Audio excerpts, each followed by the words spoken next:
വസ്ത്രങ്ങളിൽ തയ്യൽ തുമ്പുകൾ, ഡാർട്ടുകൾ ഇവ മാർക്ക് ചെയ്യുന്നതിന് ഉപയോഗിക്കുന്നത് എൻസിംഗ് വീൽ. ദീർഘചതുരാകൃതിയിൽ നീഡിൽ ആൻഡ് പ്ലേറ്റിനോട് ചേർന്ന് കാണുന്നത് എന്താണ്? Answer side plate. മെഷീൻ ടൈലുകൾ അഴിക്കുന്നതിന് ഉപയോഗിക്കുന്ന ഉപകരണം ഏത്? Answer seam ripper. ശരിയായ അളവിലുള്ള പാറ്റേൺ പീസുകൾ ലേഔട്ട് ചെയ്ത് ഒറ്റ കടലാസിൽ വരച്ചത് വാങ്ങിക്കാൻ കിട്ടും. ഇതിനെ അറിയപ്പെടുന്ന പേരെന്ത്? Answer inset pattern. Leg of mutton leaf എന്ന പേരിന്റെ അടിസ്ഥാനം? ആൻസർ ആടിന്റെ തുടയുടെ ആകൃതി. ഒറ്റ തുണിയിന്മേൽ ചുരുക്കിടുവാനായി ഉപയോഗിക്കുന്നത് എന്താണ്?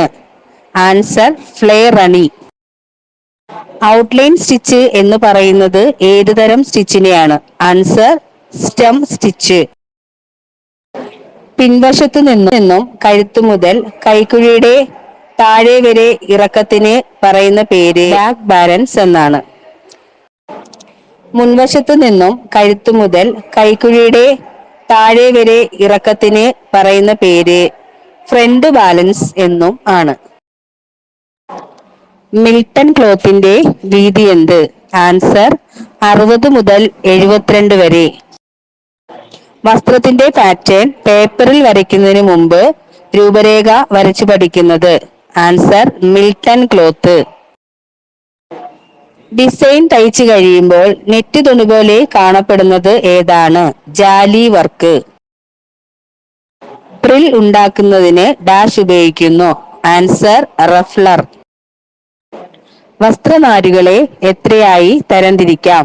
ആൻസർ 4. മെഷീൻ സൂചി എത്ര തരം? ആൻസർ 2 തരം. ഇരുണ്ട തരത്തിലുള്ള സൂചിയും പരന്ന തരത്തിലുള്ള സൂചി. സൂചിയിൽ നൂൽ കോർക്കുന്നതിനുള്ള ദ്വാരത്തെ അറിയപ്പെടുന്ന പേര്? Answer I all. Socket join എന്നാൽ എന്താണ്? ശരീരവും കൈയുമായി യോജിക്കുന്ന ഭാഗത്തിന് പറയുന്ന പേരാണ് സോക്കറ്റ് ജോയിൻ. സന്ധികളെ പ്രധാനമായും എത്രയായി തരംതിരിക്കാം? ആൻസർ 3. സ്ലീവുകൾ ഇസ്തിരി ഇടുന്നതിന് ഉപയോഗിക്കുന്ന ഉപകരണം ഏത്? Answer sleeve board. കോട്ട് സ്ലീവിന്റെ മുകളിലത്തെ വളഞ്ഞ ഭാഗത്തെ അറിയപ്പെടുന്ന പേര്? Answer crown. ആം ഹോളിന്റെ ചുറ്റളവിനെ അറിയപ്പെടുന്ന പേര്?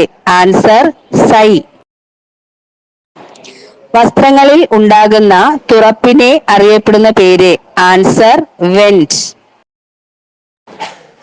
വസ്ത്രങ്ങൾ അരയുടെ ഭാഗത്ത് ചരിച്ചു തയ്ക്കുന്നതിനെ അറിയപ്പെടുന്ന പേര്? Answer suppression.